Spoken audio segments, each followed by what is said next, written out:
ദൗർബല്യമാണ് സംഗീതം. ഞാൻ ഇവരോട്, ഈ കലാകാരനോട് വലിയ ബഹുമാനത്തോടെ, എല്ലാ കാലത്തും സംഗീതം വലിയ ഒരു ഒരു എന്താ പറയുക, തപസ്യ പോലെയാണ്. അപ്പൊ ഞാൻ അവരോട് ചോദിച്ചു, അല്ല എന്നെ കണ്ടോളം പറഞ്ഞു, അല്ല ചേട്ടന്റെ പ്രസംഗം നടക്കട്ടെ. ഞാൻ പ്രസംഗമല്ല, എനിക്ക് പാട്ട് പാടണം എന്ന് ചോദിച്ചു. വളരെ സ്നേഹത്തോടെ, ഒരു റിഹേഴ്സലൊന്നും ഇല്ലാതെ ഇവിടെ പാടാൻ കഴിഞ്ഞത് അതൊക്കെ ഈശ്വരാനുഗ്രഹമാണ്. ഇത് തന്നെയാണ് അതിന്റെ ഏറ്റവും വലിയ ഭാഗ്യം എന്ന് പറയുന്നത്. എല്ലാം അനുഗ്രഹമാണ്. നമ്മുടെ സംഗീതം എന്ന് പറയുന്നത്, ദൈവികം എന്ന് പറയുന്നത് എന്തുകൊണ്ട്, കല ദൈവികം എന്ന് പറയുന്നത് എന്താണ്? നമ്മുടെ സിനിമയിലെ ഒരു ഡയലോഗ് എന്ന് പറയുന്നത്, ആ ഡയലോഗ് കറക്റ്റായിട്ട് പഠിച്ചു പറയാൻ കഴിയണം.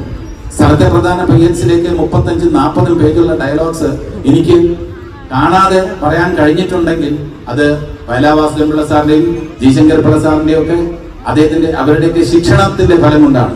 അപ്പോൾ അതിലെ ഡയലോഗുകളൊക്കെ എന്റെ മനസ്സിൽ ഇന്ന് മനഃപ്പാഠമാണ്. നിങ്ങൾക്ക് വേണ്ടി ഈ ഭഗവാന്റെ അന്തരീക്ഷത്തിൽ വെച്ച് ഒരു ചെറിയ ആ ഡയലോഗ് ഞാൻ നിങ്ങൾക്ക് വേണ്ടി അവതരിപ്പിക്കുക. ഒരു ചുമ്മാ ഒരു മ്യൂസിക് എന്നല്ലോ.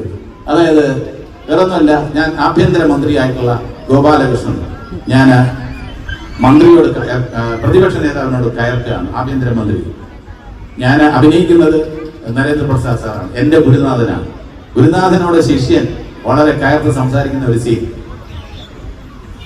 വളരെ മനോഹരമായി സംസാരിച്ചു എന്ന് മിസ്റ്റർ നമ്പ്യാർക്ക് തോന്നുന്നുണ്ടാവും.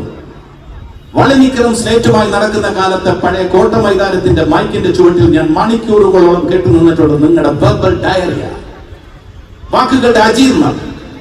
അന്ന് അത് കേട്ട് ഞാൻ ആവേശം കൊണ്ടിട്ടുണ്ട്. പക്ഷെ ഇന്ന് അത് കേൾക്കുമ്പോൾ I am in the least bit unstranded. I feel like vomiting. I feel like vomiting on your face. You are a third-rate criminal in the cover of a politician. Listen, Nambiyar.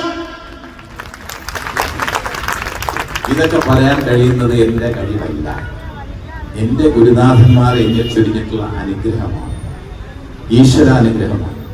നിങ്ങൾ തന്നിട്ടുള്ള പ്രോത്സാഹനമാണ്, നിങ്ങൾ തന്നിട്ടുള്ള അംഗീകാരമാണ്. അതുകൊണ്ടാണ് എച്ചൂസ് me തുടങ്ങിയ ഞാൻ ഇന്നിപ്പോ മാർക്കോയിലെ Tony ഐസക്കായിട്ട് നിൽക്കുന്നുണ്ടെങ്കിൽ അത് നിങ്ങളുടെ പ്രോത്സാഹനമാണ്, നിങ്ങളുടെ അംഗീകാരം. അപ്പോ ഹൃദയത്തിന്റെ ഭാഷയിൽ ഇത്തരം ചടങ്ങുകളെല്ലാം ഞാൻ ഉപയോഗിക്കുന്നത് നേരിട്ടുള്ള ഒരു നന്ദി പ്രകടനം നടത്താനാണ്.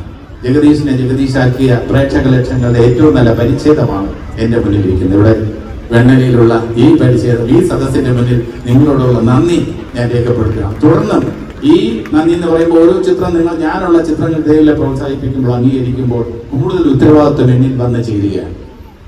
നല്ല രീതിയിൽ തന്നെ അഭിനയിക്കണം.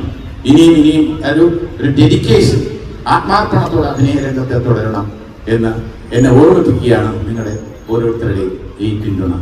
വളരെ സന്തോഷമുണ്ട്. ഇവിടെ സിനിമാ സംവിധായകൻ യു ഹരീഷ്, എൻ്റെ സുഹൃത്ത്, അദ്ദേഹം ഇവിടെ ഉണ്ട്. അപ്പൊ അദ്ദേഹത്തിന് കുറച്ച് നാളിന് ശേഷം വീണ്ടും കാണാൻ കഴിഞ്ഞു. വളരെ സന്തോഷം. ഈ അന്തരീക്ഷം ഒരുക്കി തന്ന എല്ലാവർക്കും ഹൃദയത്തിന്റെ ഭാഷയിൽ നന്ദി രേഖപ്പെടുത്തിക്കൊണ്ട്, കുമാർജിക്ക് ഒരിക്കൽ കൂടി നന്ദി രേഖപ്പെടുത്തിക്കൊണ്ട് നന്ദി, നമസ്കാരം.